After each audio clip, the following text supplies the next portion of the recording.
So a rifle like this here, where we have a, we're going to refer to this as a ghost ring, but it's a peep sight. It's just a larger aperture peep sight. And then this has our Lightwave H3. It's a tritium fiber optic front sight. So generally with a sight like this, it's a rounded top sight, and when you're using a peep sight, this sight is going to be centered in the rear aperture.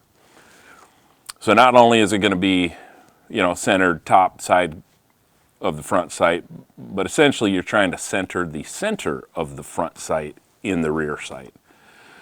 So there's a couple ways, conventional ways to use open sights on guns. For me, especially if I'm using a peep sight, where I got a circle in the back, essentially a circle in the front, and I'm going to center those up.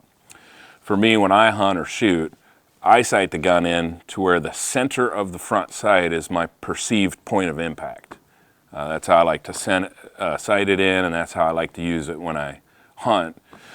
That way I, just when I center that front sight in the rear, the center of those is where I'm aiming, or where at least I perceive the impact to go. If I was using a, here we got a couple Smith & Wesson handguns. So these sights on these models, generally most handguns, are essentially a notch rear sight, a front sight, and they're all square. So your strict sight alignment is always going to be the top edge of the front sight aligned with the top edge of the back sight. So even though these have dots on them, you have 3 dots, your strict sight alignment is always going to be the top edge of the front sight level with the top edge of the rear sight.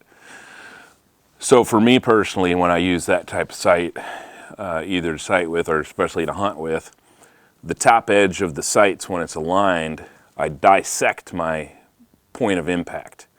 So if I was shooting at a bullseye, that line will go center of the bullseye. And that's just my personal preference. Now, if you're shooting relatively close range, you could align the 3 dots and use the center of the front dot, but the way I like to do it with a square profile front sight is I use the top edge of the sight, and then if my front sight's more of a bead, like we have here on the lever action, I use the center of the sight.